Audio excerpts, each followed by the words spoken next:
Good day, ladies and gentlemen. My name is Ross Brown. I am from the Faculty of Science and Technology at QUT, Brisbane, Australia. Today I am talking to you about the simulation of business processes within virtual worlds. I first of all wish to thank Richard Landers and the conference organisers for inviting me to present this talk. I should also add that my background is not actually in organisational psychology.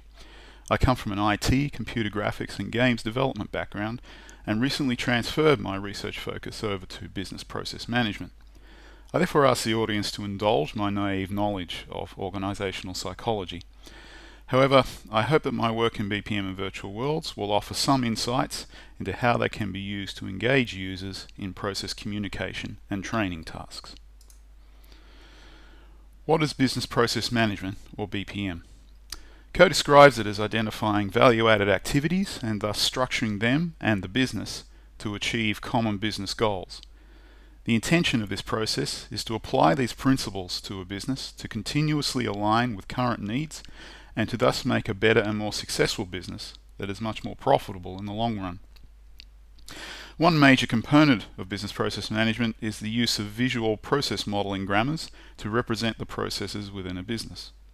Examples are shown on the left of the Business Process Modeling Notation, BPM, at the top, and the yet another workflow language, YAWL, Process Model Notations, at the bottom. More information will be presented on these types of models later.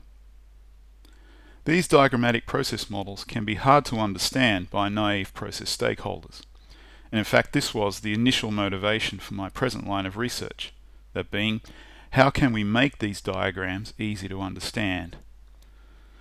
BPM is a major area of business and IT research, with Gartner, the consultancy and business research group, establishing it as a top 10 priority by CIOs for the last few years.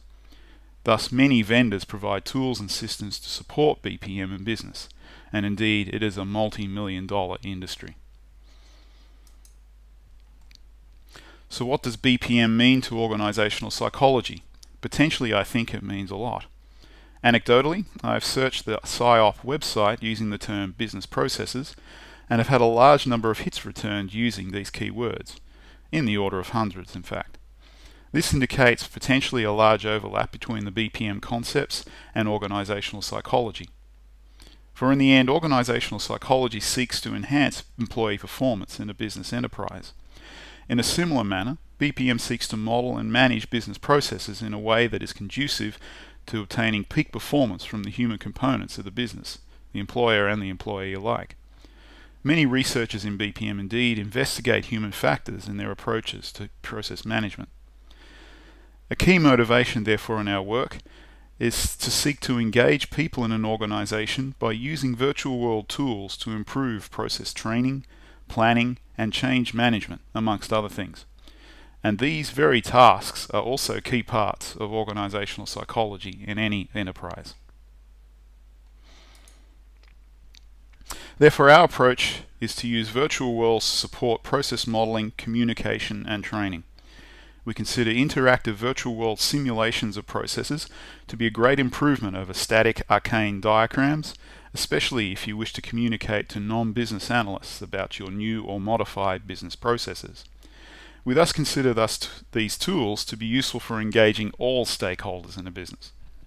For the rest of this talk, we will show 3 examples of how we are using virtual worlds to engage people via remote collaboration, spatial visualization, and direct interaction with executing business processes. First of all, we will look at collaborative process modeling.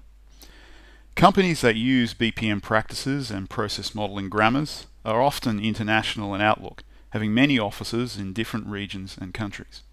This brings about a need for high-quality network collaboration tools to enable remote workers to engage with process modeling tasks. For example, a consultant may be in the US and may have expertise in the process modeling tool and may be dealing with clients in Europe.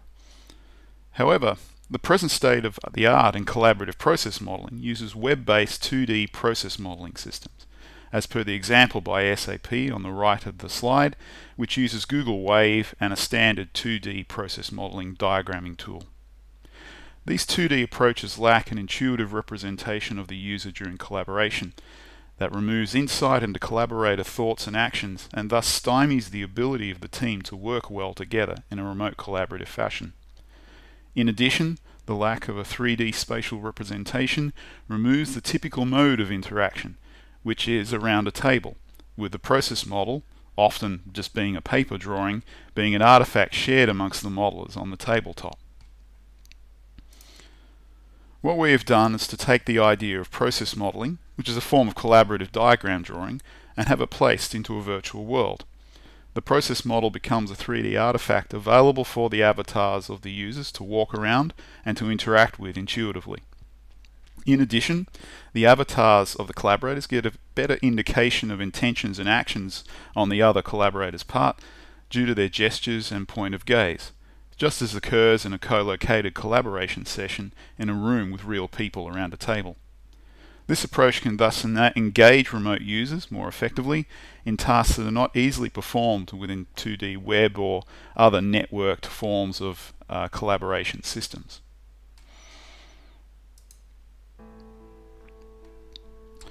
What we now show you is a collaborative BPM modeling tool that we've developed. And as you can see here, the avatar is interacting with the process model diagramming tool, which is by clicking on one of the gridded squares, revealing an icon-based side representation to choose the particular iconic components for the process modeling diagram. So we just show here a few of the items being developed in order to produce a process model which is complete. We then show the other collaborative process modeler networking in from any location potentially in the world and validating the diagram and pointing out and changing some of the icons in the diagram. This effectively means that people can follow the gaze and the gestures of the other avatars and more easily understand what they're actually doing with the diagram. In addition, with audio chat and tools, they're able to hear what the avatar and the other user is thinking.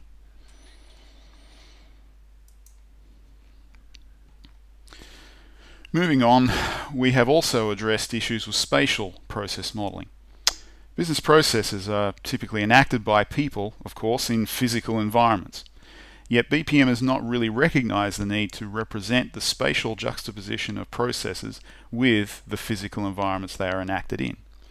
For example, in the application domains of health and security, both these domains have a strong history of spatial analysis accompanying their process design. In fact, in areas of health, if you move some entrances or particular key machinery inside the hospital, you may indeed save the lives of people. Thus, spatial organization is very important to them. So some of the processes in these domains are now defined using business process management approaches. And so they are starting to use more and more these process modeling grammars that I've shown you previously. What we therefore argue is that we need a process representation that provides a common ground for analysts who like their abstract process models and domain specialists who engage in operational and spatial reasoning about their tasks to enable them to pull them together to derive new insights into these actual processes. So our approach is to extend abstract process grammars such as BPMN, shown previously, to be embedded into virtual world simulations to provide the ability to analyze processes within their spatial context. We have created 3D forms of process models and embedded them into representations of the spaces in which they are enacted by people. This enables both the domain specialist and the process analyst to validate and improve the said models by having a shared understanding of the abstract and spatial effects of the components of the process.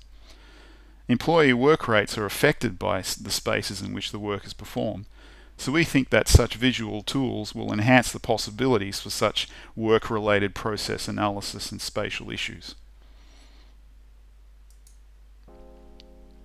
We show here a demonstration of a 3D airport process placed within a virtual world. What we've done is built a simple model of the Brisbane International Airport check-in process with an embedded BPMN model in space. So as the avatar comes to the flight information display, they go to check-in, realizing that, oh dear, their baggage is actually overweight. And so they must go to the weigh-in area and reorganization area in order to reorganize their bags. Unfortunately, this is at the other end of the hall at the International Airport in Brisbane, and this has been noted as a pain point in the check-in process. Such a 3D visualization heightens this much more easily, and in fact you can even walk over to that area and take as much time as you like. In addition, with the check-in process here, the problem once you have completed check-in is that the actual international exit lounge is behind a pillar. This has been identified as well as being a pain point with this check-in process at the airport. Thus, such spatial representations can heighten or highlight some of the issues with your process models by showing them in situ. Finally, we move on to what are known as executable processes. So in addition to these abstract representations we've been showing that business analysts use to design and model their processes, there are forms of process models that are actually executable on computer systems. These models are often represented as workflow systems or process-aware information systems, PAYS. Such PAYS distribute work to employees as workflow, controlled by business process models previously shown.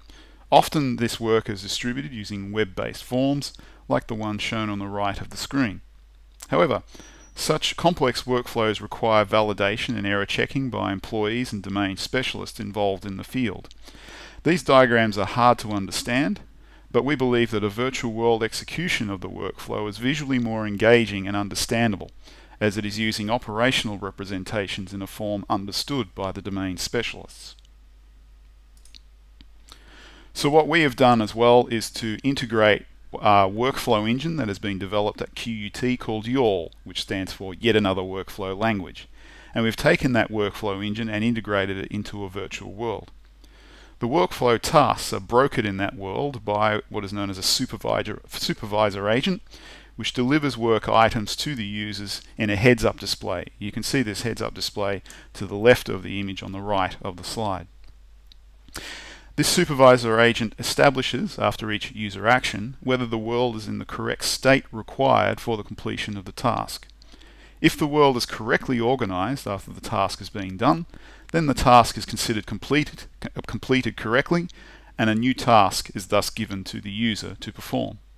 We believe this approach is excellent for process training purposes, especially with complex, dangerous, and expensive processes that require much practice before live execution within a business enterprise.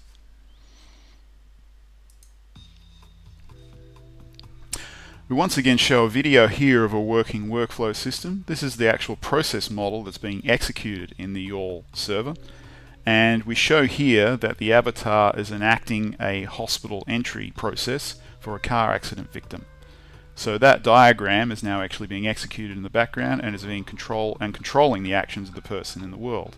The person interacts with objects such as vital sign monitors or blood sample devices, and is then able to enact some of the methods that are associated with these objects in order to complete the tasks that are required for such a health process. Once they have completed those tasks correctly, they are then able to move on to the next task. In this case, is to X-ray the patient using an X-ray machine. Once again, you interact with the X-ray machine, check the activities that are possible with it, and apply those activities to the patient in order to complete, in this case, an X-ray activity inside the health system.